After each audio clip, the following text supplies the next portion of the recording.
Good morning.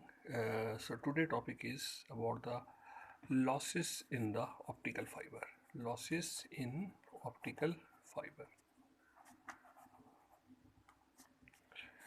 So in the previous lectures we have seen that the optical fibers um, optical fibers they undergo uh, different kind of communication propagation, that is the zigzag way they are going to propagate, and then with the acceptance angle the light has to be entered, and then we have seen the amount of signal enter will depend upon the type of fiber, whether it is single mode, multi-mode, step index, gradient index fiber, or as it is. So today we are going to study about the losses in the optical fiber. So losses are also called as attenuation in the optical fiber. Attenuation means a signal which is going to enter, whether the same signal will come out after the output or not. So if the signal come out to be same, that means there is no attenuation. If there is a signal loss is there, if the signal come out to be smaller or different as compared to the input, so that means there will be loss. So that kind of loss is called as the attenuation. So basically the attenuation is of three kinds. One is due to absorption. Second is due to scattering, and third is due to dispersion. Now, what do you mean by absorption? Absorption means the light is going to be get absorbed by the material which is made up of, so that is absorb the light. So when it absorb the light, so that means some amount of light will be reduced at the output end. For example, if water is flowing through a pipe and there is some leakage in the pipe, or some material is there inside the pipe which is absorbing the water, so that means the output flow from the pipe will not be same, it will be something less. So that is causes the losses in the fiber. So this loss cannot be avoided, because only we can avoid this loss by selecting a material which do not absorb the water. Same is the case, the light is going to be get absorbed by certain material. So like glass or plastic fibers are there. So glass are very less absorber, but plastics are very good absorber. So that means huge loss are be there when they are being passes through the plastic fibers. So output will be very less. So we are going to prefer for the glass fiber because the absorption will be less. So that loss is automatically minimized in the glass fibers. That is the one kind of loss which is going to be there. Now, uh, next part is about the scattering. Now what happens, the light is going to be get enter into the fiber at different angles. So if it is strike at angle greater than or lesser than the critical angle, it will go outside. So once it go outside, that kind of signal is going to lost. So that kind of signal will be avoided if by selecting a critical angle. If you do not select the angle proper, so that kind of loss is always going to be there. So that is the second kind of loss which is going to be present. Next, third part is the dispersion. Now the dispersion is the signal get delayed when it passes through the optical fiber. So because of the different reasons, some of the structure or some kind of angles are going to be causes, or sometimes the different refractive index which is going to be set. So that is going to spread the signal. So input is going to be high and output is spread it out to be there. So that is the third kind of loss which is going to be present into the optical fiber. So that is called as a dispersion. Now this dispersion we are going to study in detail, which is part of our syllabus. So now dispersion is of two category.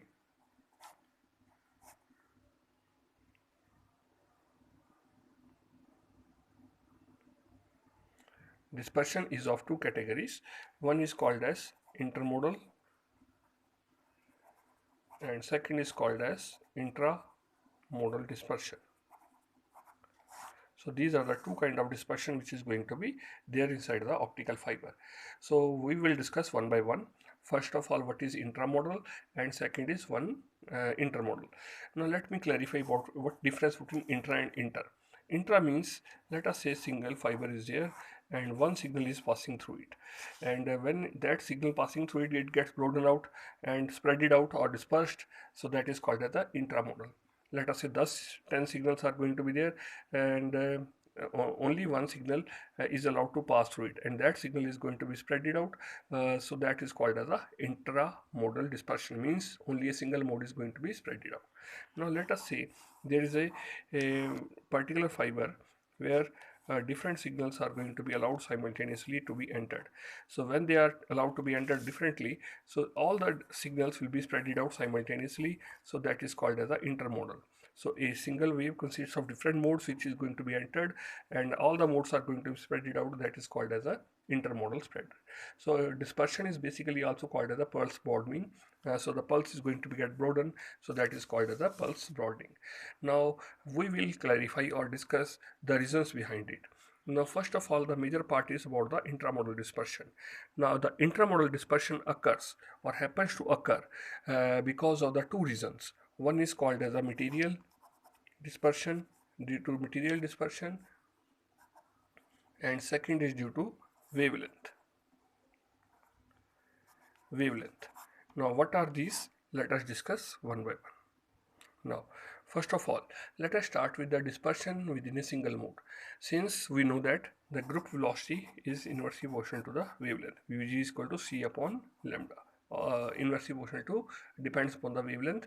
So that means due to the group velocity, different change in the group velocity or different, so the dispersion is going to be since the group velocity depends upon the wavelength, so due to the larger wavelength, small group velocity, or smaller wavelength, larger group velocity, so due to that, the spreading of waves occurs. So that means such kind of dispersion which occurs dependent upon the wavelength is also called as a chromatic dispersion.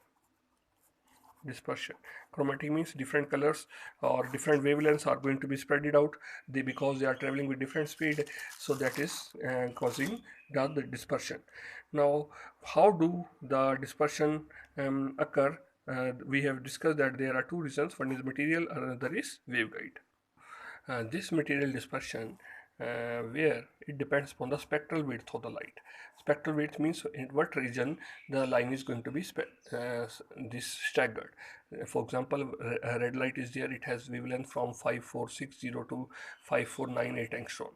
So 5460, 17, 61, 2, 3, 3, 4, 5, 6, all these are part of this one. So that delta is called as the wavelength. So that is spectral width. So all this dispersion depends upon the spectral width of the spectrum. Now let us calculate how this dispersion or delay will occur inside the fiber. Consider a plane wave having let us explain it with the help of certain derivation. Now consider a plane wave which is propagating in certain direction, where the propagation constant is given by k into n lambda, where n lambda means reflective index which depends upon the wavelength. K is called as a propagation constant, which can be written as 2 pi by lambda. So that means equal to beta is equal to 2 pi by lambda into n lambda.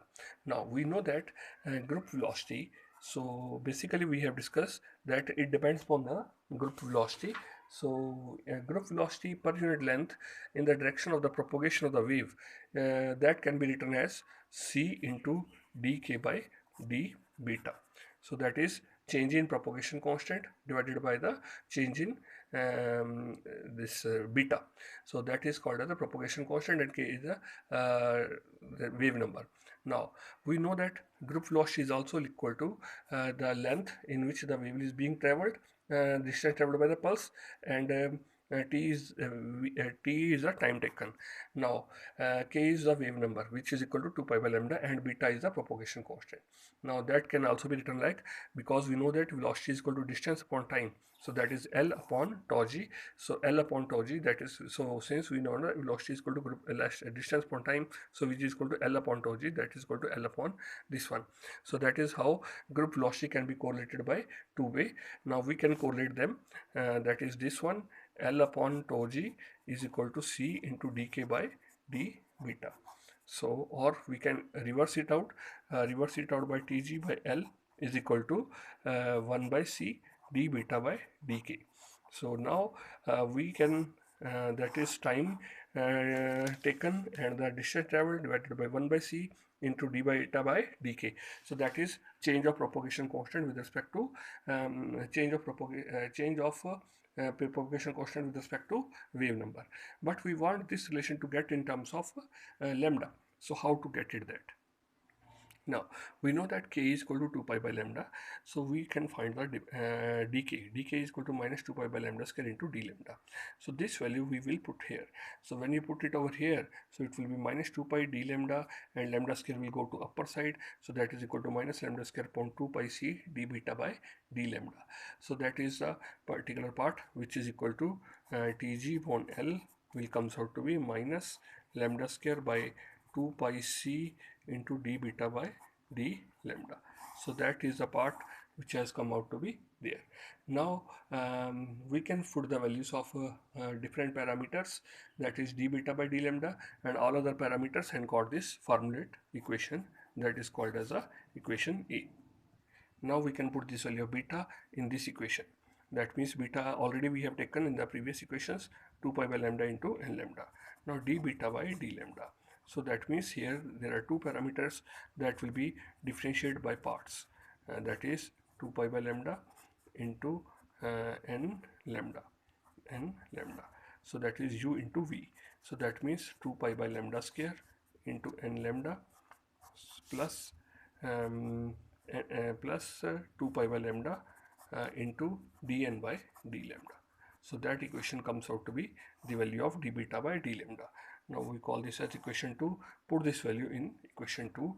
So we will get Tg by L, that is equal to minus lambda square upon 2 pi c into minus 2 pi by lambda square into n lambda plus 2 pi by lambda into dn by d lambda. So that equation we have used to get it out. Similarly, after taking out some common factors and cancelling it out, finally we will got this equation as equal to lambda L by C n minus lambda dn by d lambda. So that is the material time taken by this one, maximum time taken will be depend upon this particular parameter. So that is how the material dispersion which is going to play the role in the waveguide dispersion. So this equation of derivation could be asked when certain part will be there. Now second part is how the wavelength dispersion. So wavelength causes the signal to be broadened at the artery. Larger the wavelength and larger is the wavelength. Next part is wavelength dispersion. Wavelength dispersion. So this wavelength is going to be get dependent upon this one. As we know, mu is equal to A plus B by lambda plus C by lambda square. That is famous relation which was given by Cauchy's.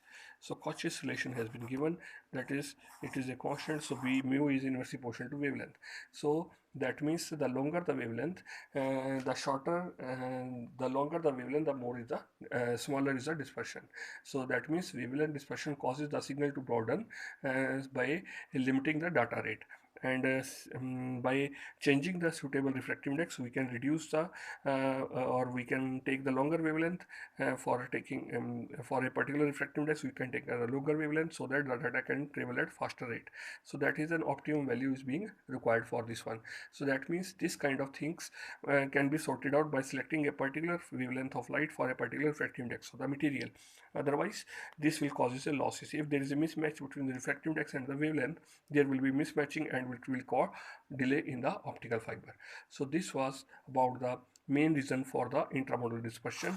So what were the reasons? One was the material dispersion and another was the wavelength dispersion. Then we have find out the expression, how the time delay is going to be occur in the material due to material dispersion, and then how the wavelength dispersion is going to takes place. So next will be so this was about the intramodal. So next part will be the intermodal dispersion that we will discuss in the next part.